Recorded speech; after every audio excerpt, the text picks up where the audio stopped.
ਇਕ ਓੰਕਾਰ ਸਤਨਾਮ ਕਰਤਾ ਪੁਰਖ ਨਿਰਭਉ ਨਿਰਵੈਰ ਅਕਾਲ ਮੂਰਤ ਅਜੂਨੀ ਸੈਭੰ ਗੁਰ ਪ੍ਰਸਾਦ। ਵਾਹਿਗੁਰੂ ਜੀ ਕਾ ਖਾਲਸਾ ਵਾਹਿਗੁਰੂ ਜੀ ਕੀ ਫਤਿਹ। ਸਰਦਾਰ ਅਜਮੇਰ ਸਿੰਘ ਜੀ ਦੀ ਰਚਨਾ 20ਵੀਂ ਸਦੀ ਦੀ ਸਿੱਖ ਰਾਜਨੀਤੀ ਭਾਗ 48ਵਾਂ।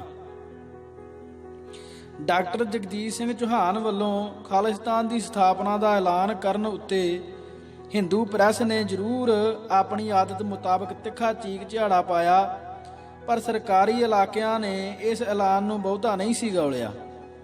ਪਰੰਤੂ ਚੀਫ ਖਾਲਸਾ ਦੀਵਾਨ ਵਰਗੀ ਇੱਕ ਸਦੀ ਤੋਂ ਵੀ ਵੱਧ ਪੁਰਾਣੀ ਤੇ ਪਤਵੰਤੀ ਸਿੱਖ ਸੰਸਥਾ ਦੇ ਇਸ ਮਤੇ ਨੂੰ ਅਣਗੌਲਿਆ ਨਹੀਂ ਸੀ ਕੀਤਾ ਜਾ ਸਕਦਾ।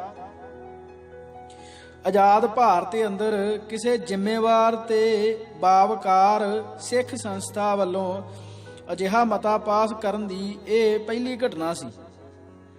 ਇਸ ਕਰਕੇ ਦੇਸ਼ ਭਰ ਦੀਆਂ ਹਿੰਦੂ ਤਾਕਤਾਂ ਤੇ ਸਰਕਾਰੀ ਹਲਕਿਆਂ ਨੇ ਇਸ ਉੱਤੇ ਤਿੱਖਾ ਪ੍ਰਤੀਕਰਮ ਪ੍ਰਗਟਾਇਆ। ਇਸ ਨੂੰ ਪਾਕਿਸਤਾਨ ਦੇ ਹਾਕਮਾਂ ਦੀ ਸ਼ਹਿ ਉੱਤੇ ਦੇਸ਼ ਨੂੰ ਟੁਕੜੇ ਟੁਕੜੇ ਕਰਨ ਦੀ ਭਾਰਤ ਵਿਰੋਧੀ ਸਾਜ਼ਿਸ਼ ਵਜੋਂ ਪੇਸ਼ ਕੀਤਾ ਜਾਣ ਲੱਗਾ।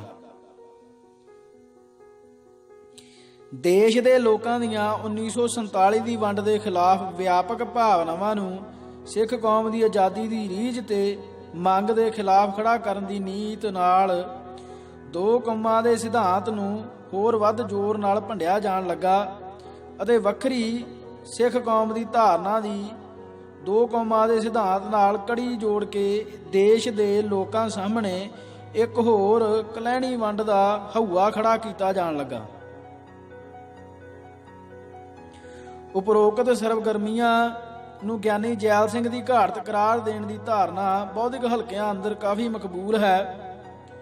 ਇਹ ਗੱਲ ਵਿਆਪਕ ਪੱਧਰ ਉੱਤੇ ਪ੍ਰਚਾਰੀ ਤੇ ਪ੍ਰਵਾਨ ਕੀਤੀ ਗਈ ਹੈ ਕਿ 1977 ਵਿੱਚ ਸੱਤਾ ਤੋਂ ਮਹਿਰੂਮ ਹੋਏ ਗਿਆਨੀ ਨੇ ਅਕਾਲੀ ਆਗੂਆਂ ਲਈ ਰਾਜਸੀ ਪਰੇਸ਼ਾਨੀਆਂ ਖੜੀਆਂ ਕਰਨ ਦੇ ਉਦੇਸ਼ ਨਾਲ ਪੰਜਾਬ ਅੰਦਰ ਕਰਮ ਖਿਆਲੀ ਤੱਤਾਂ ਨੂੰ ਉਤਸ਼ਾਹਿਤ ਕਰਨ ਦੀ ਸੌੜੀ ਰਾਜਨੀਤਿਕ ਖੇਡ ਖੇਡਣੀ ਸ਼ੁਰੂ ਕਰ ਦਿੱਤੀ, ਜਿਸ ਦੇ ਸਿੱਟੇ ਵਜੋਂ ਪੰਜਾਬ ਅੰਦਰ ਫਿਰਕੂ ਬਦਅਮਨੀ ਦੇ ਭਾਂਬੜ ਬਲ ਉੱਠੇ। ਇਸ ਤੱਥ ਤੋਂ ਮੁਨਕਰ ਨਹੀਂ ਹੋਇਆ ਜਾ ਸਕਦਾ ਕਿ ਗਿਆਨੀ ਜੈਲ ਸਿੰਘ ਦੀ ਇਸ ਰਾਜਨੀਤਿਕ ਚਾਲਬਾਜ਼ੀ ਨੇ ਇੱਕ ਪੜਾਅ ਤੱਕ ਯਕੀਨੀ ਤੌਰ ਤੇ ਗਰਮ ਖਿਆਲੀ ਸਿੱਖ ਰਾਜਨੀਤੀ ਦਾ ਤਕੜਾ ਪੱਖ ਪੂਰਿਆ। ਕੁਝ ਗਰਮ ਖਿਆਲੀ ਤੱਤਾਂ ਵੱਲੋਂ ਆਪਣੀਆਂ ਸਰਗਰਮੀਆਂ ਦੇ ਵਧਾਰੇ ਲਈ ਗਿਆਨੀ ਜੈਲ ਸਿੰਘ ਨਾਲ ਆਪਣੇ ਕਰੀਬੀ ਸੰਬੰਧਾਂ ਦਾ ਲਾਹਾ ਲੈਣ ਦੀ ਹਕੀਕਤ ਤੋਂ ਇਨਕਾਰੀ ਨਹੀਂ ਹੋਇਆ ਜਾ ਸਕਦਾ, ਪਰ ਇਸ ਦਾ ਇਹ ਅਰਥ ਕਦਾਚਿਤ ਨਹੀਂ ਕਿ ਇਹਨਾਂ ਗਰਮ ਖਿਆਲੀ ਤੱਤਾਂ ਦੀ ਆਪਣੀ ਕੋਈ ਸੁਤੰਤਰ ਸੋਚ ਹੀ ਨਹੀਂ ਸੀ। ਉਹ ਜੋ ਵੀ ਕਰ ਰਹੇ ਸਨ ਗਿਆਨੀ ਜੈਲ ਸਿੰਘ ਦੇ ਇਸ਼ਾਰਿਆਂ ਉੱਤੇ ਜਾਂ ਉਸ ਦੀ ਸੋਚ ਤੇ ਰਜ਼ਾ ਅਨੁਸਾਰ ਹੀ ਕਰ ਰਹੇ ਸਨ।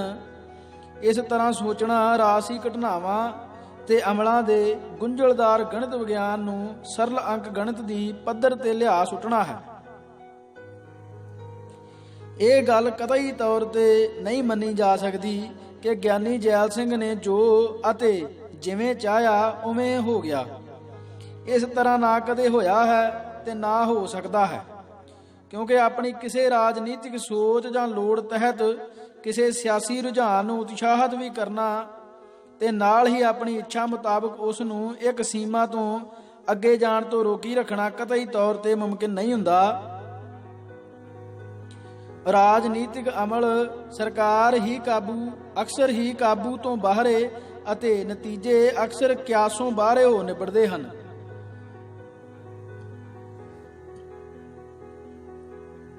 ਇਸ ਬਾਰੇ ਪ੍ਰੋਫੈਸਰ ਦੀਪਾਂਕਰ ਗੁਪਤਾ ਦਾ ਇਹ ਕਥਨ ਬਿਲਕੁਲ ਸੱਚਾ ਹੈ ਕਿ ਕੋਈ ਵੀ ਰਾਜਸੀ ਚਾਲ ਜਾਂ ਸਾਜ਼ਿਸ਼ ਆਪਣੇ ਪੂਰਵ ਨਿਰਧਾਰਤ ਵਹਿਣ ਦੀ ਪਾਬੰਦ ਨਹੀਂ ਰਹਿੰਦੀ। ਵਜ੍ਹਾ ਇਹ ਕਿ ਕਿਸੇ ਕਰਮ ਦੇ ਅਸਰ ਦੇ ਤੇ ਸਿੱਟੇ ਜ਼ਰੂਰੀ ਨਹੀਂ ਕਿ ਕਲਪੀਆਂ ਹੋਈਆਂ ਸੀਮਾਵਾਂ ਤੱਕ ਹੀ ਸੀਮਿਤ ਰਹਿਣ।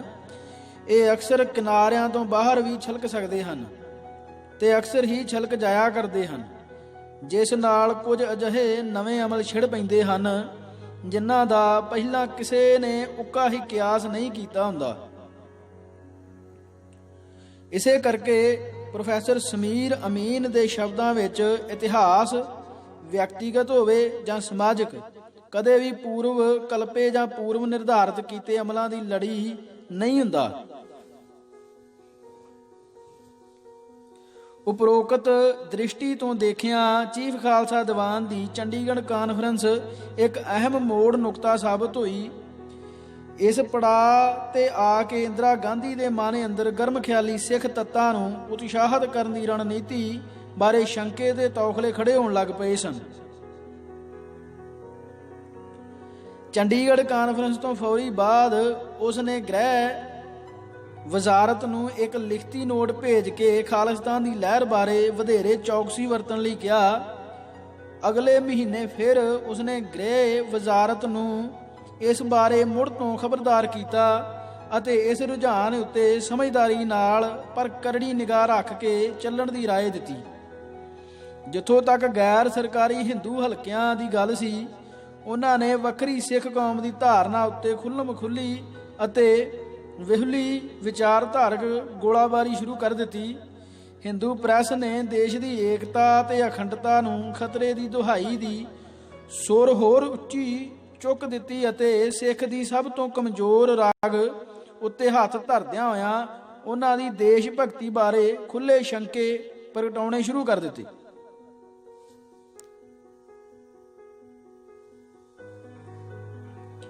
ਚੰਡੀਗੜ੍ਹ ਕਨਵੈਨਸ਼ਨ ਤੋਂ ਬਾਅਦ ਗਿਆਨੀ ਜੈਲ ਸਿੰਘ ਨੇ ਵੱਖਰੀ ਸਿੱਖ ਕੌਮ ਦੀ ਧਾਰਨਾ ਖਿਲਾਫ ਚੜ੍ਹ ਕੇ ਬਿਆਨਬਾਜ਼ੀ ਕਰਨੀ ਸ਼ੁਰੂ ਕਰ ਦਿੱਤੀ ਅਤੇ ਕਾਂਗਰਸ ਮਾਰਕਾ ਸਿੱਖ ਆਗੂਆਂ ਤੇ ਵਿਦਵਾਨਾਂ ਅੰਦਰ ਇਸ ਸਿਧਾਂਤਕ ਪੋਜੀਸ਼ਨ ਨੂੰ ਕੌਮ ਵਿਰੋਧੀ ਗਰਦਾਨਣ ਦੀ ਮੁਕਾਬਲਾ ਦੌੜ ਸ਼ੁਰੂ ਹੋ ਗਈ। ਚੀਫ ਖਾਲਸਾ ਦੀਵਾਨ ਵਰਗੀ ਰੂੜੀਵਾਦੀ ਸੰਸਥਾ ਲਈ ਅਜਿਹੇ ਜ਼ੋਰਦਾਰ ਤੇ ਤੇਜ਼ ਧਾਰ ਵਿਚਾਰਧਾਰਕ ਹਮਲੇ ਦੇ ਸਨਮੁਖ ਆਪਣੀ ਪੋਜੀਸ਼ਨ ਉੱਤੇ ਟਿਕਵੇਂ ਪੈਰੀ ਖੜੇ ਰਹਿ ਸਕਣਾ ਮੁਸ਼ਕਿਲ ਸੀ। ਕੁਝ ਹੀ ਦਿਨਾਂ ਬਾਅਦ ਦੀਵਾਨ ਦੀ ਲੀਡਰਸ਼ਿਪ ਨੇ ਆਪਣੇ ਆਪ ਨੂੰ ਇਸ ਪੋਜੀਸ਼ਨ ਨਾਲੋਂ ਅਲੱਗ ਕਰ ਲਿਆ ਅਤੇ ਦੇਸ਼ ਦੀ ਏਕਤਾ ਤੇ ਅਖੰਡਤਾ ਵਿੱਚ ਆਪਣਾ ਅਟੁੱਟ ਵਿਸ਼ਵਾਸ ਪ੍ਰਗਟ ਕਰਦਿਆਂ ਹੋਇਆਂ ਆਪਣਾ ਰਵਾਇਤੀ ਵਿਚਾਰਧਾਰਕ ਪੈਂਤੜਾ ਮੱਲ ਲਿਆ।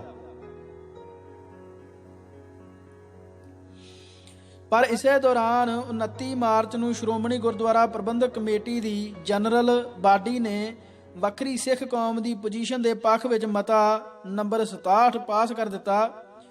ਸ਼੍ਰੋਮਣੀ ਕਮੇਟੀ ਵੱਲੋਂ ਅਜਿਹਾ ਸਿਧਾਂਤਕ ਪੈਂਤੜਾ ਮੱਲ ਲੈਣਾ ਵੱਡੀ ਰਾਜਸੀ ਅਹਿਮੀਅਤ ਰੱਖਦਾ ਸੀ। 1946 ਤੋਂ ਬਾਅਦ ਇਹ ਪਹਿਲਾ ਮੌਕਾ ਸੀ ਜਦ ਸਿੱਖ ਪੰਥ ਦੀ ਪ੍ਰਮੁੱਖ ਨੁਮਾਇੰਦਾ ਧਾਰਮਿਕ ਸੰਸਥਾ ਨੇ ਸਿੱਖਾਂ ਨੂੰ ਵੱਖਰੀ ਕੌਮ ਕਰਾਰ ਦੇਣ ਦੀ ਖੁੱਲ੍ਹ ਕੇ ਪੋਜੀਸ਼ਨ ਲਈ ਸੀ।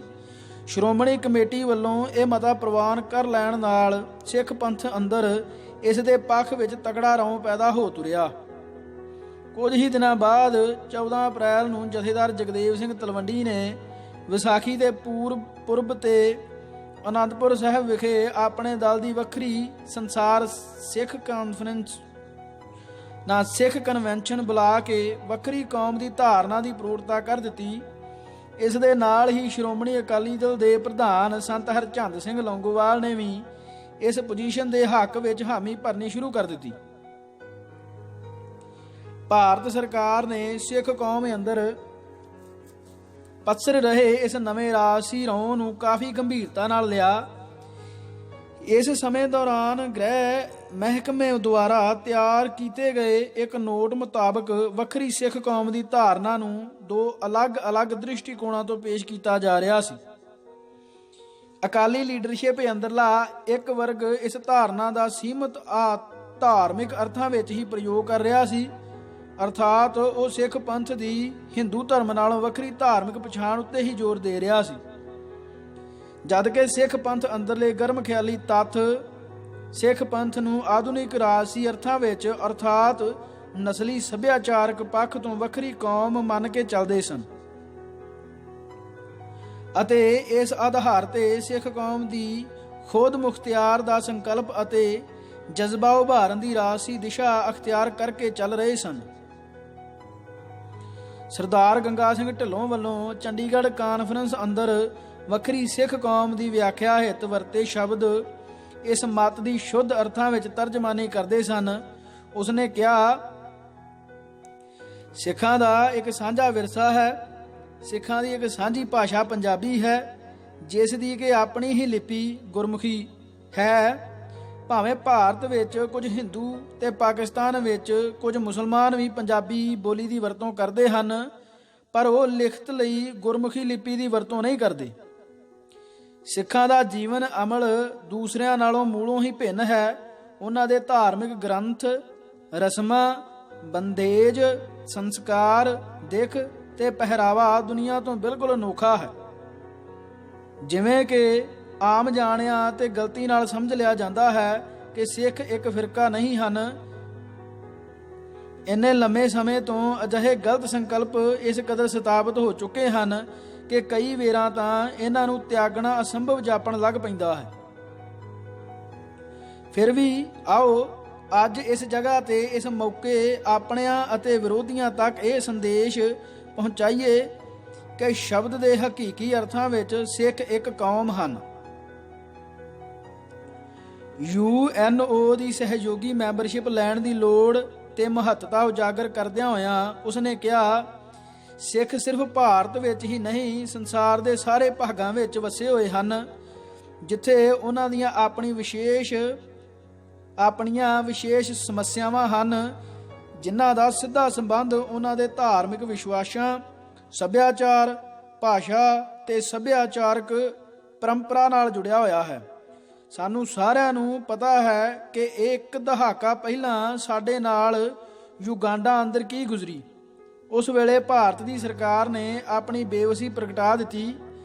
ਇਸੇ ਤਰ੍ਹਾਂ ਸਾਨੂੰ ਬਰਤਾਨੀਆ ਅੰਦਰ ਟੋਪ ਪਹਿਨਣ ਦੀ ਸਮੱਸਿਆ ਨਾਲ ਉਲਝਣਾ ਪਿਆ ਅਤੇ ਵੈਨਕੂਵਰ ਤੇ ਟੋਰਾਂਟੋ ਵਿੱਚ ਕੁਝ ਧਾਰਮਿਕ ਸਮੱਸਿਆਵਾਂ ਖੜੀਆਂ ਹੋਈਆਂ।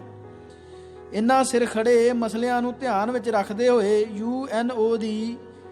UNO ਹੀ ਇੱਕ ਅਜਿਹਾ ਮੰਚ ਹੈ ਜਿੱਥੇ ਸਿੱਖ ਸਹਿਯੋਗੀ ਮੈਂਬਰ ਦੇ ਰੂਪ ਵਿੱਚ ਦਰਜ ਹੋ ਕੇ ਇੱਕ ਕੌਮ ਦੀ ਤਰ੍ਹਾਂ ਆਪਣੀਆਂ ਵਿਸ਼ੇਸ਼ ਸ਼ਿਕਾਇਤਾਂ ਦਾ ਨਿਵਾਰਣ ਕਰਵਾ ਸਕਦੇ ਹਨ। ਫਿਰ ਅਸੀਂ UNO ਦੇ ਅਤੇ ਸੰਸਾਰ ਸੰਸਥਾ ਦੇ ਦਰਵਾਜ਼ੇ ਤੇ ਦਸਤਕ ਦੇ ਸਕਾਂਗੇ ਅਤੇ ਉਹਨਾਂ ਨੂੰ ਸਾਡੀਆਂ ਸੰਸਾਰ ਵਿਆਪੀ ਸਮੱਸਿਆਵਾਂ ਵੱਲ ਕੰਨ ਕਰਨਾ ਪਵੇਗਾ ਤੇ ਇਹਨਾਂ ਦੇ ਹੱਲ ਲਈ ਕਾਰਵਾਈ ਕਰਨੀ ਪਵੇਗੀ। ਭਾਰਤੀ ਹਾਕਮ ਵੱਖਰੀ ਸਿੱਖ ਕੌਮ ਦੀ ਧਾਰਨਾ ਦੇ ਪਿੱਛੇ ਕੰਮ ਕਰਦੀ ਇਸ ਸਮਝ ਅਤੇ ਭਾਵਨਾ ਨੂੰ ਵੱਧ ਗੰਭੀਰਤਾ ਨਾਲ ਲੈ ਰਹੇ ਸਨ। ਸਿਰਫ ਧਾਰਮਿਕ ਦ੍ਰਿਸ਼ਟੀ ਤੋਂ ਸਿੱਖਾਂ ਨੂੰ ਸੀਮਿਤ ਜਿਹੇ ਅਰਥਾਂ ਵਿੱਚ ਵੱਖਰੀ ਕੌਮ ਕਹਿਣ, ਅਰਥਾਤ ਕੌਮ ਦੇ ਲਫ਼ਜ਼ ਦੀ ਕਮਿਊਨਿਟੀ ਦੇ ਅਰਥਾਂ ਵਿੱਚ ਵਰਤੋਂ ਕਰਨ ਤੇ ਉਹਨਾਂ ਨੂੰ ਓਨਾ ਵੱਡਾ ਇਤਰਾਜ਼ ਨਹੀਂ ਸੀ। ਸਿੱਖ ਕੌਮ ਅੰਦਰਲੇ ਉਹ ਤੱਤ ਜੋ ਭਾਰਤੀ ਪ੍ਰਬੰਧ ਨਾਲ ਗੂੜੀ ਤਰ੍ਹਾਂ ਇੱਕਮਿਕ ਹੋ ਚੁੱਕੇ ਹਨ, ਆਪਣੇ ਵਿਸ਼ੇਸ਼ ਵਰਗ ਹਿੱਤਾਂ ਤੇ ਵਿਚਾਰਧਾਰਕ ਸੋਚਣੀ ਦੀ ਵਜ੍ਹਾ ਕਰਕੇ ਸਿੱਖ ਪੰਥ ਨੂੰ ਇੱਕ ਧਾਰਮਿਕ ਫਿਰਕੇ ਜਾਂ ਭਾਈਚਾਰੇ ਦੇ ਰੂਪ ਵਿੱਚ ਹੀ ਵੱਖਰੀ ਕੌਮ ਕਹਿਣ ਜਾਂ ਮੰਨਣ ਦੀ ਸਮਝ ਰੱਖਦੇ ਹਨ।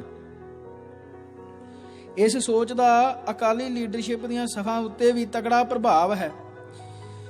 ਇਸ ਕਰਕੇ ਅਕਾਲੀ ਲੀਡਰਸ਼ਿਪ ਇਸ ਮਸਲੇ ਤੇ ਅਕਸਰ ਥਿੜਕਣ ਤੇ ਡਾਵਾਂਡੋਲਤਾ ਦਿਖਾ ਰਹੀ ਸੀ। ਜਿੱਥੇ ਅਕਾਲੀ ਲੀਡਰਸ਼ਿਪ ਅੰਦਰਲੇ ਟਕਸਾਲੀ ਜਥੇਦਾਰ ਵਰਗ ਵੱਲੋਂ ਵੱਖਰੀ ਸਿੱਖ ਕੌਮ ਦੀ ਧਾਰਨਾ ਦੇ ਧਾਰਮਿਕ ਪਹਿਲੂ ਦੇ ਨਾਲ ਹੀ ਰਾਜਸੀ ਪੱਖ ਉੱਤੇ ਵੀ ਬਰਾਬਰ ਬਲ ਦਿੱਤਾ ਜਾ ਰਿਹਾ ਸੀ, ਉੱਥੇ ਸਿੱਖ ਸਮਾਜ ਅੰਦਰਲੇ ਪਤਵੰਤੇ ਵਰਗਾਂ ਦੇ ਹਿੱਤਾਂ ਤੇ ਵਿਚਾਰਾਂ ਦੀ ਤਰਜਮਾਨੀ ਕਰਨ ਵਾਲਾ ਅਕਾਲੀ ਆਗੂ ਵਰਗ ਇਸ ਦੇ ਧਾਰਮਿਕ ਪੱਖ ਉੱਤੇ ਵੀ ਜ਼ੋਰ ਦੇਣ ਦੀ ਦਿਸ਼ਾ ਅਪਣਾ ਕੇ ਚੱਲ ਰਿਹਾ ਸੀ। ਸੰਤ ਹਰਚੰਦ ਸਿੰਘ ਲੌਂਗੋਵਾਲ ਆਪਣੇ ਰਾਜਨੀਤਿਕ ਵਿਹਾਰ ਤੇ ਵਿਚਾਰਾਂ ਅੰਦਰ ਇਸ ਵਰਗ ਦਾ ਤਕੜਾ ਪ੍ਰਭਾਵ ਤੇ ਦਬਾਅ ਕਬੂਲਣ ਦਾ ਝੁਕਾਅ ਰੱਖਦੇ ਸਨ। ਇਸ ਕਰਕੇ ਇਸ ਮਸਲੇ ਸੰਬੰਧੀ ਉਹਨਾਂ ਦੇ ਬਿਆਨਾਂ 'ਚੋਂ ਉਹਨਾਂ ਦੀ ਥਿੜਕਣ ਤੇ ਸ਼ਸ਼ੋਪੰਜ ਅਕਸਰ ਪ੍ਰਗਟ ਹੁੰਦੀ ਰਹਿੰਦੀ ਸੀ। ਇਸ ਦੀ ਤੁਲਨਾ ਵਿੱਚ ਜਥੇਦਾਰ ਗੁਰਚਰਨ ਸਿੰਘ ਟੌੜਾ ਆਪਣੇ ਆਪ ਨੂੰ ਅਕਾਲੀ ਦਲ ਅੰਦਰਲੀਆਂ ਟਕਸਾਲੀ ਸਫਾਂ ਦੀਆਂ ਭਾਵਨਾਵਾਂ ਦੇ ਵੱਧ ਨੇੜੇ ਰੱਖ ਰਹੇ ਸਨ ਅਤੇ ਆਪਣੇ ਕਥਨਾਂ ਬਿਆਨਾਂ ਅੰਦਰ ਸਿੱਖ ਕੌਮ ਦੀ ਰਾਜਸੀ ਖੁਦ ਮੁਖਤਿਆਰੀ ਉੱਤੇ ਲਗਾਤਾਰ ਬਲ ਦੇ ਰਹੇ ਸਨ। ਇਹ ਸਿਧਾਂਤਕ ਵਖਰੇਵਾਂ ਹੋਰਨਾਂ ਪੱਖਾਂ ਸੰਗ ਰਲ ਕੇ ਅਕਾਲੀ ਰਾਜਨੀਤੀ ਉੱਤੇ ਅਖੀਰ ਤੱਕ ਆਪਣਾ ਅਸਰ ਛੱਡਦਾ ਰਿਹਾ।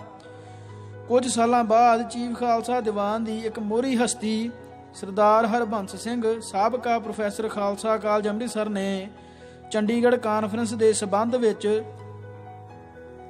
ਸਰਦਾਰ ਗੰਗਾ ਸਿੰਘ ਢਿੱਲੋਂ ਦੇ ਰੋਲ ਤੇ ਵਿਚਾਰਧਾਰਾ ਦੀ ਪੜਚੋਲ ਕਰਦਿਆਂ ਅਤੇ ਆਪਣੇ ਪੱਖ ਦੀ ਸਫਾਈ ਦਿੰਦਿਆਂ ਹੋਇਆਂ ਇਸ ਕਾਂਡ ਬਾਰੇ ਜੋ ਇੰਕਸ਼ਾਫ ਕੀਤੇ ਉਸ ਚੋਂ ਸਿੱਖ ਪੰਥ ਦੇ ਅੱਡ-ਅੱਡ ਵਰਗਾਂ ਤੇ ਅਕਾਲੀ ਲੀਡਰਸ਼ਿਪ ਦੀਆਂ ਸਫਾਂ ਅੰਦਰ ਵਗ ਰਹੀਆਂ ਅੱਡ-ਅੱਡ ਵਿਚਾਰਧਾਰਕ ਧਾਰਾਵਾਂ ਦੀ ਵਧੇਰੇ ਸਪਸ਼ਟ ਤਸਵੀਰ ਉਘੜ ਆਉਂਦੀ ਹੈ।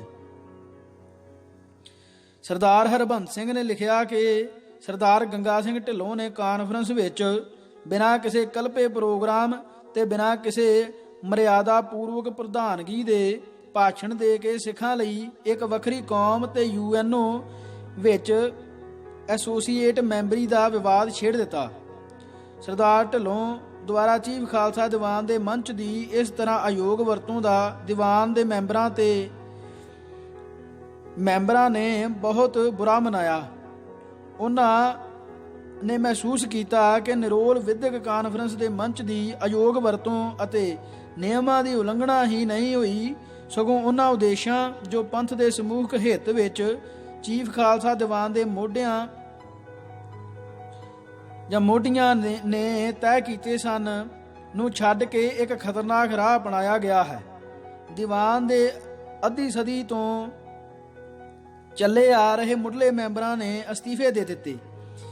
ਇਸ ਦੇ ਫਲਸਰੂਪ ਚੀਫ ਖਾਲਸਾ ਦੀਵਾਨ ਦੇ ਹਾਈ ਕਮਾਂਡ ਨੇ ਦੀਵਾਨ ਦੀ ਐਗਜ਼ੈਕਟਿਵ ਤੇ ਐਜੂਕੇਸ਼ਨਲ ਕਮੇਟੀ ਦੀ 16 ਅਪ੍ਰੈਲ 1981 ਨੂੰ ਇੱਕ ਵਿਸ਼ੇਸ਼ ਸਾਂਝੀ ਮੀਟਿੰਗ ਬੁਲਾਈ ਅਤੇ ਸੰਬੰਧਿਤ ਮਤੇ ਨੂੰ ਬਿਨਾਂ ਕਿਸੇ ਕਿੰਤੂ ਪਰੰਤੂ ਦੇ ਸਰਬਸੰਮਤੀ ਨਾਲ ਵਾਪਸ ਲੈ ਕੇ ਗੰਗਾ ਸਿੰਘ ਢਿੱਲੋਂ ਦੀ ਵਿਚਾਰਧਾਰਾ ਨਾਲੋਂ ਨਾਤਾ ਤੋੜਨ ਦਾ ਹੇਠ ਲਿਖੇ ਸ਼ਬਦਾਂ ਵਿੱਚ ਐਲਾਨ ਕੀਤਾ।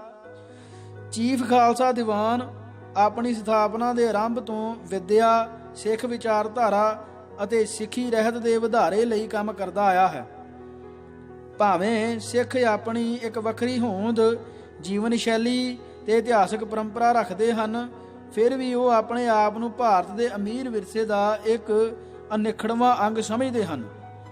ਸਿੱਖ ਐਜੂਕੇਸ਼ਨਲ ਕਾਨਫਰੰਸ ਵੱਲੋਂ ਪ੍ਰਵਾਨ ਕੀਤੇ ਮਤਿਆਂ ਨੂੰ ਵਿਚਾਰਨ ਤੇ ਲਾਗੂ ਕਰਨ ਦਾ ਅਧਿਕਾਰ ਚੀਫ ਖਾਲਸਾ ਦੀਵਾਨ ਪਾਸ ਹੈ।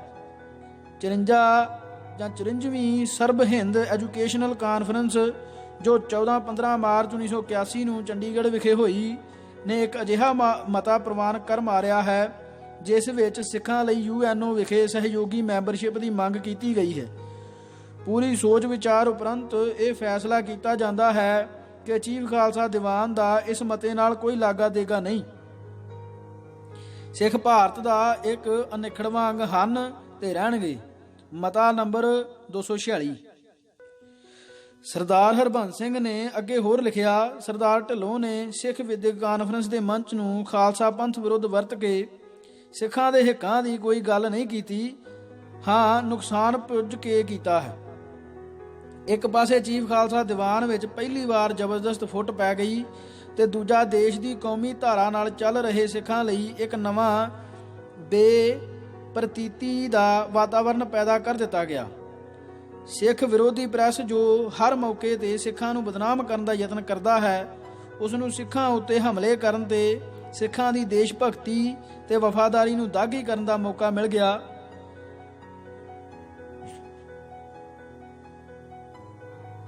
ਬਾਅਦ ਵਿੱਚ ਸ਼੍ਰੋਮਣੀ ਗੁਰਦੁਆਰਾ ਪ੍ਰਬੰਧਕ ਕਮੇਟੀ ਦੀ ਜਨਰਲ ਬਾਡੀ ਨੇ ਇੱਕ ਮਤਾ ਪਾਸ ਕਰ ਦਿੱਤਾ ਕਿ ਸਿੱਖ ਇੱਕ ਵੱਖਰੀ ਕੌਮ ਹਨ। ਇਹ ਇੱਕ ਅਜਿਹੀ ਖਤਰਨਾਕ ਚਰਚਾ ਛੇੜ ਲਈ ਗਈ ਜਿਸ ਨਾਲ ਦੇਸ਼ ਦੀ ਗੈਰ ਸਿੱਖ ਤੇ ਕੌਮੀ ਪ੍ਰੈਸ ਨੇ ਮੁੜ ਇਸ ਸਵਾਲ ਤੇ ਸਿੱਖਾਂ ਵਿਰੁੱਧ ਲਿਖਣਾ ਤੇ ਉਛਾਲਣਾ ਸ਼ੁਰੂ ਕਰ ਦਿੱਤਾ। ਰਾਜਸੀ ਖੇਤਰ ਅੰਦਰ ਵਾਪਰੀ ਇਸ ਤਬਦੀਲੀ ਨੂੰ ਦੇਖਦਿਆਂ ਹੋਇਆਂ ਸਰਦਾਰ ਬਾਦਲ ਦੇ ਧੜੇ ਨੇ ਜਦ ਇਹ ਮਹਿਸੂਸ ਕੀਤਾ ਕਿ ਉਹਨਾਂ ਨੂੰ ਭਵਿੱਖ ਵਿੱਚ ਸਰਕਾਰ ਬਣਾਉਣ ਲਈ ਗੈਰ ਸਿੱਖਾਂ ਯਾਨੀ ਕਿ ਹਿੰਦੂਆਂ ਦਾ ਸਹਿਯੋਗ ਨਹੀਂ ਮਿਲ ਸਕੇਗਾ, ਤਾਂ ਉਹਨਾਂ ਅੱਤਵਾਦੀ ਨਾਅਰਿਆਂ ਨਾਲ ਚੱਲਣ ਤੋਂ ਸੰਕੋਚ ਕਰਨਾ ਸ਼ੁਰੂ ਕਰ ਦਿੱਤਾ। ਉਹਨਾਂ ਨੇ ਯਤਨ ਕੀਤਾ ਕਿ ਸਿੱਖ ਵੱਖਰੀ ਕੌਮ ਦਾ ਜੋ ਰਾਜਸੀ ਮਤਾ ਸ਼੍ਰੋਮਣੀ ਗੁਰਦੁਆਰਾ ਪ੍ਰਬੰਧਕ ਕਮੇਟੀ ਨੇ ਪਾਸ ਕੀਤਾ ਸੀ ਉਹ ਵਾਪਸ ਲਿਆ ਜਾਵੇ, ਪਰ ਉਹ ਇਸ ਵਿੱਚ ਕਾਮਯਾਬ ਨਾ ਹੋ ਸਕੇ। ਪ੍ਰਕਾਸ਼ ਸਿੰਘ ਬਾਦਲ ਨੇ ਆਪ ਤੇ ਉਹਨਾਂ ਦੇ ਧੜੇ ਦੇ ਕਈ ਹੋਰ ਸਾਥੀਆਂ ਨੇ ਜਲਸਿਆਂ ਵਿੱਚ ਐਲਾਨ ਕੀਤਾ ਕਿ ਉਹ ਕੇਵਲ ਸੂਬਿਆਂ ਲਈ ਵੱਧ ਅਧਿਕਾਰਾਂ ਦੇ ਪੱਖ ਵਿੱਚ ਹਨ। ਸੰਤ ਲੌਂਗੋਵਾਲ ਨੇ ਵੀ ਬਿਆਨ ਦੇ ਦਿੱਤਾ ਕਿ ਅਸੀਂ ਸਿੱਖ ਪੰਥ ਨੂੰ ਧਾਰਮਿਕ ਤੌਰ ਤੇ ਇੱਕ ਵੱਖਰੀ ਕੌਮ ਸਮਝਦੇ ਹਾਂ, ਪਰ ਸਾਡੀ ਕੌਮੀਅਤ ਹਿੰਦੁਸਤਾਨੀ ਹੈ। ਇੱਥੇ ਇਹ ਲੰਮਾ ਹਵਾਲਾ ਦੇਣ ਦਾ ਮੰਤਵ ਇੱਕ ਤਾਂ ਪਤਵੰਤੇ ਸਿੱਖ ਵਰਗ ਦੀ ਵਿਚਾਰਧਾਰਕ ਸੋਚਣੀ ਦੀ ਵਧੇਰੇ ਪ੍ਰਮਾਣਿਕ ਤੇ ਨਿਖਰਵੀਂ ਤਸਵੀਰ ਪੇਸ਼ ਕਰਨਾ ਹੈ। ਦੂਜਾ ਇਹ ਦਿਖਾਉਣਾ ਹੈ ਕਿ ਇਸ ਸੋਚ ਦੀਆਂ ਜੜ੍ਹਾਂ ਕਿੰਨੀਆਂ ਕੁ ਡੂੰਘੀਆਂ ਹਨ ਅਤੇ ਇਸ ਦਾ ਸਿੱਖ ਪੰਥ ਤੇ ਅਕਾਲੀ ਲੀਡਰਸ਼ਿਪ ਦੀਆਂ ਸਫਾਂ ਉੱਤੇ ਕਿੰਨਾ ਵਿਆਪਕ ਤੇ ਗੂੜਾ ਪ੍ਰਭਾਵ ਹੈ। ਇਸ ਬਾਰੇ ਪ੍ਰਸੰਗ ਵਿੱਚੋਂ ਕਈ ਅਹਿਮ ਨਿਰਣੇ ਨਿਕਲਦੇ ਹਨ। ਇੱਕ ਤਾਂ ਇਹ ਕਿ ਕੋਈ ਕੌਮ ਕਿੰਨੀ ਵੀ ਇਕਜੁੱਟ ਤੇ ਗਠਵੀਂ ਕਿਉਂ ਨਾ ਹੋਵੇ, ਉਸ ਨੂੰ ਦਰਪੇਸ਼ ਮੁਸ਼ਕਲਾਂ ਤੇ ਚੁਣੌਤੀਆਂ ਬਾਰੇ ਉਸ ਦੇ ਸਾਰੇ ਵਰਗਾਂ ਦੀ ਸਮਝ ਇਕਸਾਰ ਨਹੀਂ ਹੋਇਆ ਕਰਦੀ। ਇੱਕੋ ਹੀ ਕੌਮ ਦੇ ਅਲੱਗ-ਅਲੱਗ ਵਰਗਾਂ ਦੀ ਸਮਝ ਬਹੁਤ ਹੀ ਅਲੱਗ-ਅਲੱਗ ਹੁੰਦੀ ਹੈ ਅਤੇ ਇਸ ਉੱਤੇ ਸੰਬੰਧਿਤ ਵਰਗ ਦੇ ਸਮਾਜੀ ਆਰਥਿਕ ਰੁਤਬੇ ਤੇ ਹਿੱਤਾਂ ਦੀ ਗੂੜੀ ਮੋਹਰ ਛਾਪ ਲੱਗੀ ਹੁੰਦੀ ਹੈ। ਦੂਜਾ, ਆਮ ਤੌਰ ਤੇ ਅਧੀਨ ਕੌਮ ਦੇ ਪਤਵੰਤੇ ਹਿੱਸਿਆਂ ਅੰਦਰ ਹੁਕਮਰਾਨ ਵਰਗ ਨਾਲ ਬਣਾ ਕੇ ਰੱਖਣ ਅਤੇ ਉਸ ਦੇ ਨਾਲ ਰਲ ਕੇ ਚੱਲਣ ਦੀ ਰੁਚੀ ਬਹੁਤ ਪ੍ਰਬਲ ਹੁੰਦੀ ਹੈ। ਉਹ ਆਮ ਹਾਲਤਾਂ ਅੰਦਰ ਹਾਕਮ ਵਰਗ ਨਾਲੋਂ ਦੂਰ ਹੋਣ ਲਈ ਰਾਜ਼ੀ ਨਹੀਂ ਹੁੰਦੇ। ਸਿਰਫ ਅਸਾਧਾਰਨ ਹਾਲਤਾਂ ਵਿੱਚ ਹੀ ਜਦ ਹਾਕਮ ਵਰਗ ਮਹਿਕੂਮ ਕੌਮ ਪ੍ਰਤੀ ਵਧੇਰੇ ਅਖੜ ਤੇ ਵਹਿਸ਼ੀ ਵਤੀਰਾ ਧਾਰਨ ਕਰ ਲੈਂਦਾ ਹੈ ਤਾਂ ਪਤਵੰਤੇ ਵਰਗ ਦੇ ਕੁਝ ਹਿੱਸਿਆਂ ਅੰਦਰ ਵੀ ਰੋਸ ਤੇ ਬੇਗਾਨਗੀ ਦੇ ਭਾਵ ਪੈਦਾ ਹੋਣ ਲੱਗਦੇ ਹਨ ਅਤੇ ਉਹਨਾਂ ਅੰਦਰ ਆਪਣੀ ਕੌਮ ਦੇ ਸੰਘਰਸ਼ ਦੀ ਹਮਾਇਤ ਕਰਨ ਦਾ ਝੁਕਾਅ ਪੈਦਾ ਹੁੰਦਾ ਹੈ।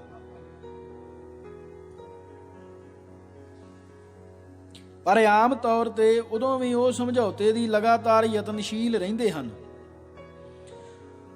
ਉਹਨਾਂ ਦੀ ਇਹ ਰੁਚੀ ਰਾਜਨੀਤੀ ਦੇ ਖੇਤਰ ਅੰਦਰ ਆਪਣਾ ਲਗਾਤਾਰ ਪ੍ਰਭਾਵ ਛੱਡਦੀ ਰਹਿੰਦੀ ਹੈ। ਚੀਫ ਖਾਲਸਾ ਦੀਵਾਨ ਆਪਣੀ ਸਥਾਪਨਾ ਦੇ ਸਮੇਂ ਤੋਂ ਹੀ ਮੂਲ ਰੂਪ ਵਿੱਚ ਪਤਵੰਤੇ ਸਿੱਖ ਵਰਗ ਦੀ ਸੋਚ ਤੇ ਭਾਵਨਾਵਾਂ ਦੀ ਤਰਜਮਾਨੀ ਕਰਦਾ ਆ ਰਿਹਾ ਹੈ। ਇਸ ਕਰਕੇ ਵੱਖਰੀ ਸਿੱਖ ਕੌਮ ਦੀ ਧਾਰਨਾ ਪ੍ਰਤੀ ਇਸ ਦੇ ਉਪਰੋਕਤ ਵਤੀਰੇ ਨੂੰ ਸਮਝਣਾ ਕੋਈ ਔਖਾ ਨਹੀਂ। ਇਸੇ ਹੀ ਸਮੇਂ ਦੌਰਾਨ ਜਦ ਇੱਕ ਪਾਸੇ ਸਿੱਖ ਕੌਮ ਅੰਦਰ ਗਰਮ ਖਿਆਲੀ ਵਿਚਾਰਧਾਰਾ ਤੇਜ਼ੀ ਨਾਲ ਤਾਕਤ ਗ੍ਰਹਿਣ ਕਰ ਰਹੀ ਸੀ ਤਾਂ ਨਾਲ ਹੀ ਅਕਾਲੀ ਲੀਡਰਸ਼ਿਪ ਉੱਤੇ ਵੀ ਤਿੱਖੀ ਰਾਜਨੀਤਿਕ ਸਰਗਰਮੀ ਲਈ ਭਾਰੀ ਦਬਾਅ ਪੈ ਰਿਹਾ ਸੀ। ਅਸਲ ਵਿੱਚ ਜਿਹੜੇ ਕਾਰਨ ਗਰਮ ਖਿਆਲੀ ਧਾਰਾ ਨੂੰ ਬਲ ਪ੍ਰਦਾਨ ਕਰ ਰਹੇ ਸਨ, ਉਹ ਨਾਲ ਹੀ ਨਰਮ ਖਿਆਲੀ ਲੀਡਰਸ਼ਿਪ ਨੂੰ ਵੀ ਰਾਜਨੀਤਿਕ ਸਰਗਰਮੀ ਲਈ ਬਰਾਬਰ ਪ੍ਰੇਰਿਤ ਕਰ ਰਹੇ ਸਨ। ਇਹ ਗੱਲ ਅਲੱਗ ਹੈ ਕਿ ਅਕਾਲੀ ਲੀਡਰਸ਼ਿਪ ਦੁਆਰਾ ਵਿੱਢੀ ਰਾਜਨੀਤਿਕ ਸਰਗਰਮੀ ਗਰਮ ਖਿਆਲੀ ਧਾਰਾ ਨੂੰ ਡਕਾ ਲਾਉਣ ਦੀ ਥਾਵੇਂ ਉਲਟਾ ਉਸ ਨੂੰ ਹੋਰ ਵੱਧ ਮਜ਼ਬੂਤੀ ਬਖਸ਼ਣ ਦਾ ਸਬੱਬ ਬਣ ਰਹੀ ਸੀ। ਪਰ ਅਕਾਲੀ ਲੀਡਰਸ਼ਿਪ ਅੱਗੇ ਇਸ ਤੋਂ ਬਿਨਾਂ ਹੋਰ ਕੋਈ ਚਾਰਾ ਵੀ ਨਹੀਂ ਸੀ। ਰਾਜਨੀਤਿਕ ਸਰਗਰਮੀ ਤੋਂ ਬਿਨਾਂ ਉਸ ਦਾ ਗੁਜ਼ਾਰਾ ਨਹੀਂ ਸੀ। ਜੇਕਰ ਉਸ ਦੁਆਰਾ ਗਰਮਾਏ ਰਾਜਸੀ ਮੈਦਾਨ ਦਾ ਵੱਧ ਲਾਭ ਗਰਮ ਖਿਆਲੀ ਧਾਰਾ ਨੂੰ ਮਿਲ ਰਿਹਾ ਸੀ ਤਾਂ ਇਸ ਵਿੱਚ ਅਕਾਲੀ ਲੀਡਰਸ਼ਿਪ ਦਾ ਕੋਈ ਦੋਸ਼ ਨਹੀਂ ਸੀ। ਇਹ ਉਸ ਦੀ ਨਰਮ ਖਿਆਲੀ ਰਾਜਸੀ ਵਿਚਾਰਧਾਰਾ ਦੀਆਂ ਸੀਮਾਵਾਂ ਸਨ ਜੋ ਉਸ ਨੂੰ ਨਾ ਚਾਹੁੰਦੇ ਹੋਏ ਵੀ ਗਰਮ ਖਿਆਲੀ ਧਾਰਾ ਦੀ ਸਹਾਈ ਭੂਮਿਕਾ ਨਿਭਾਉਣ ਵੱਲ ਧੱਕ ਰਹੀਆਂ ਸਨ। ਸਿਰਲੇਖ ਅਕਾਲੀ ਰਾਜਨੀਤੀ ਸੰਕਟ ਮੂੰਹ। ਅਕਾਲੀ ਦਲ ਵੱਲੋਂ 29 ਜੁਲਾਈ 1981 ਨੂੰ ਸੰਤ ਹਰਜੰਦ ਸਿੰਘ ਲੌਂਗੋਵਾਲ ਦੀ ਪ੍ਰਧਾਨਗੀ ਹੇਠ ਮੰਜੀ ਸਾਹਿਬ ਅੰਮ੍ਰਿਤਸਰ ਵਿਖੇ ਇੱਕ ਵਿਸ਼ਾਲ ਸੰਸਾਰ ਸਿੱਖ ਕਨਵੈਨਸ਼ਨ ਬੁਲਾਈ ਗਈ, ਜਿਸ ਵਿੱਚ ਸਿੱਖ ਕੌਮ ਦੀਆਂ ਮੰਗਾਂ ਤੇ ਮਸਲਿਆਂ ਬਾਰੇ ਵਿਸਥਾਰ ਵਿੱਚ ਵਿਚਾਰਾਂ ਹੋਈਆਂ। ਕੇਂਦਰ ਸਰਕਾਰ ਨੂੰ ਸਿੱਖ ਕੌਮ ਦੀਆਂ ਉੱਭਰਵੀਆਂ ਮੰਗਾਂ ਪ੍ਰਵਾਨ ਕਰਨ ਲਈ 1 ਮਹੀਨੇ ਦਾ ਸਮਾਂ ਦਿੱਤਾ ਗਿਆ ਅਤੇ ਮੰਗਾਂ ਨਾ ਮੰਨਣ ਦੀ ਸੂਰਤ ਵਿੱਚ ਸਤੰਬਰ ਦੇ ਮਹੀਨੇ ਸੰਘਰਸ਼ ਆਰੰਭ ਕਰ ਦੇਣ ਦੀ ਚੇਤਾਵਨੀ ਦਿੱਤੀ ਗਈ। ਸਿੱਖਾਂ ਦੇ ਧਰਮ ਤੇ ਰਾਜਨੀਤੀ ਅੰਦਰ ਕਾਂਗਰਸੀ ਹਾਕਮਾਂ ਦੀ ਲਗਾਤਾਰ ਦਖਲ ਅੰਦਾਜ਼ੀ ਅਕਾਲੀ ਲੀਡਰਸ਼ਿਪ ਅੰਦਰ ਵੱਡਾ ਰੋਸ ਪੈਦਾ ਕਰ ਰਹੀ ਸੀ। ਪਾਕਿਸਤਾਨ ਅੰਦਰਲੇ ਗੁਰਧਾਮਾਂ ਦੀ ਯਾਤਰਾ ਲਈ ਸਿੱਖ ਜਥੇ ਭੇਜਣ ਦਾ ਮਾਮਲਾ ਸਿੱਖਾਂ ਦਾ ਨਿਰੋਲ ਧਾਰਮਿਕ ਮਾਮਲਾ ਹੈ, ਜਿਸ ਲਈ ਸਰਕਾਰੀ ਦਖਲ ਅੰਦਾਜ਼ੀ ਦੀ ਕੋਈ ਵਜ੍ਹਾ ਤੇ ਵਾਜਬੀਅਤ ਨਹੀਂ ਬਣਦੀ। ਪਰ ਕੇਂਦਰ ਦੀ ਕਾਂਗਰਸ ਸਰਕਾਰ ਵੱਲੋਂ ਸ਼੍ਰੋਮਣੀ ਗੁਰਦੁਆਰਾ ਪ੍ਰਬੰਧਕ ਕਮੇਟੀ ਦੇ ਵਕਾਰ ਤੇ ਅਧਿਕਾਰ ਖੇਤਰ ਨੂੰ ਖੋਰਾ ਪਾਉਣ ਦੀ ਨੀਤ ਨਾਲ ਇਸ ਮਾਮਲੇ 'ਚ ਪੈਰ ਤੇ ਨਿਹੱਕੀ ਦਖਲ ਅੰਦਾਜ਼ੀ ਕੀਤੀ ਜਾ ਰਹੀ ਸੀ। ਅਤੇ ਜਥੇਦਾਰ ਸੰਤੋਖ ਸਿੰਘ ਵਰਗੇ ਚਹੇਤਿਆਂ ਨੂੰ ਸਿੱਖਾਂ ਦੇ ਆਗੂਆਂ ਵਜੋਂ ਉਭਾਰਨ ਤੇ ਸਥਾਪਿਤ ਕਰਨ ਦੇ ਯਤਨ ਕੀਤੇ ਜਾ ਰਹੇ ਸਨ। ਕਾਂਗਰਸੀ ਹਾਕਮਾਂ ਦੇ ਅਜਿਹੇ ਅਮਲ ਅਕਾਲੀ ਲੀਡਰਸ਼ਿਪ ਨੂੰ ਸੰਘਰਸ਼ ਦੇ ਰਾਹ ਪੈਣ ਲਈ ਉਤੇਜਿਤ ਕਰ ਰਹੇ ਸਨ। ਸੰਸਾਰ ਸਿੱਖ ਕਨਵੈਨਸ਼ਨ ਦੇ ਫੈਸਲਿਆਂ ਦੀ ਰੋਸ਼ਨੀ ਵਿੱਚ ਅਕਾਲੀ ਦਲ ਨੇ 7 ਸਤੰਬਰ 1981 ਨੂੰ ਦਿੱਲੀ ਪਾਰਲੀਮੈਂਟ ਦੇ ਅੱਗੇ ਸਿੱਖਾਂ ਦਾ ਵਿਸ਼ਾਲ ਮਾਰਚ ਜਥੇਬੰਦ ਕੀਤਾ।